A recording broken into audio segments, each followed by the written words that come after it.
A new clan capital district, Skeleton Park, brings 2 new defenses and a new spell in the Clash of Clans update. You unlock this district by upgrading your capital hall to level 8, and once you do unlock this district, you have access to the Inferno Dragon Troop and 1 mini-minion hive defense. Once you repair some of the ruins, you gain access to the Reflector, but I'll be explaining the defenses later in the video. Upgrading your Skeleton Park district to level 2 gives you access to the Graveyard spell. Well, once again, this is after you've repaired a couple of runes, and this is what I am most looking forward to because it's kind of like a skeleton spell, but the skeletons spawn when your attacking troops or defending troops are taken down. As you continue to upgrade the district hall, you will unlock many more reflectors, but Skeleton Park only goes up to level 4. This is what it looks like at maximum level: 2 mini-minion hives and 6 reflector defenses. But I also want to point out these spiky vines. These are impenetrable, much like mountains on other districts. So ground troops cannot break them, jump over them. They have to enter through these little gaps. That will make it an interesting district to attack. Introducing the Inferno Dragon. This can be upgraded to level 4 within the clan capital. These are the stats for the various levels, and it works exactly the same as the Super Troop version. A baby dragon with a single target Inferno beam, ramping all of the way up to 1,600 damage. Within the clan capital, that is the highest damage troop, closely followed by the Mountain Golem and the Super P.E.K.K.A. Does that mean it is good in the clan capital?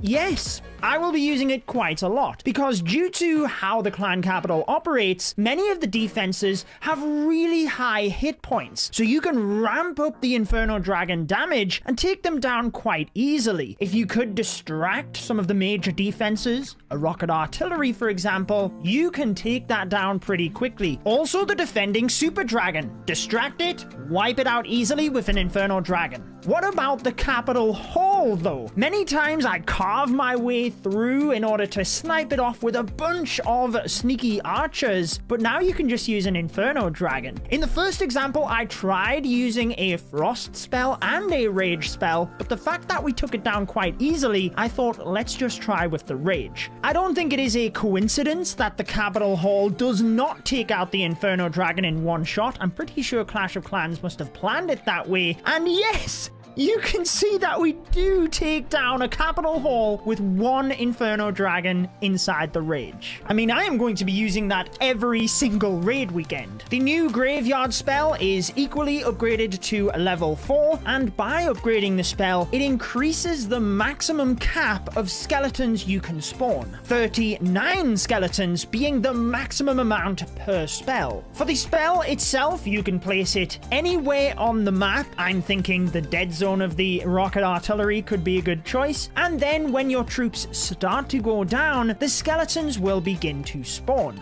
The rate that they begin to appear is 1 skeleton per every 3 troop capacity that is taken out. If it is ground troops that are taken down, then ground skeletons spawn. If it is air troops that are taken out, then air skeletons will be spawned. I think this will be a really interesting mix to see whether you can purposely take some air troops in order to spawn some air skeletons, maybe right on top of a giant cannon, or whether you can just identify areas that have limited splash and drop all of the graveyard spells there. Now, it is important to remember the cap, 39 at maximum level. This means even if you take 3 graveyard spells, you can only spawn 117 skeletons.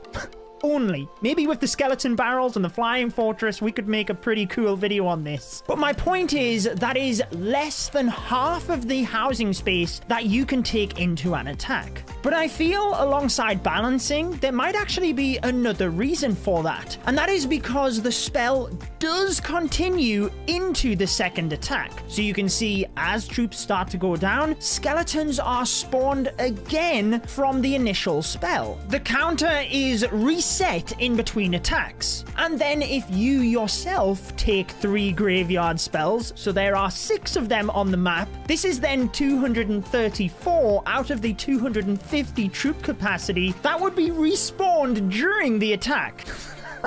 The splash defenses are going to have to be on their A game, and this is actually tying into the mini-minion hive, which we're going to talk about in a moment. The final point that you should be aware of on the graveyard spell is that it is not only your attacking troops that cause the skeletons to spawn. If you take down some defending troops, whether it be super giants or maybe the super dragons, that will cause skeletons to spawn, with it being a troop in itself. Defenses now, let's cover the mini-minion hive first. Likewise upgraded to level 4, and at maximum level the damage per second is 335, but has a burst fire of 12 shots. This makes it really cool, but I think the main factor is the range of this defense. I already mentioned you can upgrade 2 of them, and they look like they are so far away from one another on the default layout, but they actually overlap because the range is massive. And that is what I feel the main advantage of the mini-minion hive is. All around, it seems like a general purpose defense. It doesn't do bad versus the super P.E.K.K.A. in this example being a high HP troop, but there's certainly other defenses that sole purpose is to take down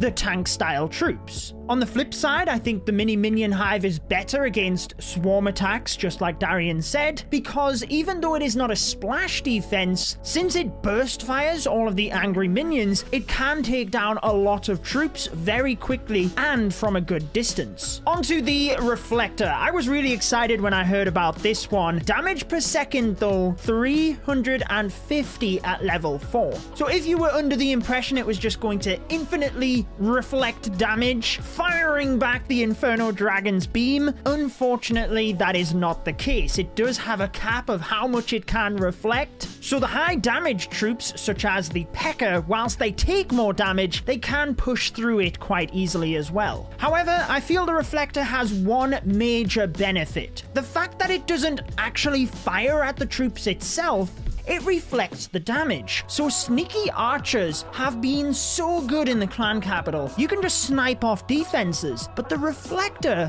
doesn't need to see them. It just fires back the damage. So you could use one of these in front of key defenses, which is kind of how they are set up in the default layout, to make sure that you can't easily snipe them off with super archers, since they can just reflect the damage. The other changes coming to the clan capital include clan house personalization and clan capital leagues, so you can work your way up to Legend League as a clan, and it's really nice to see this effectively summarized at the end of the raid weekend screen. If you do want to learn more information about those new clan capital features, I did a video recapping the entire update. It's linked on your screen. Enjoy the rest of your day.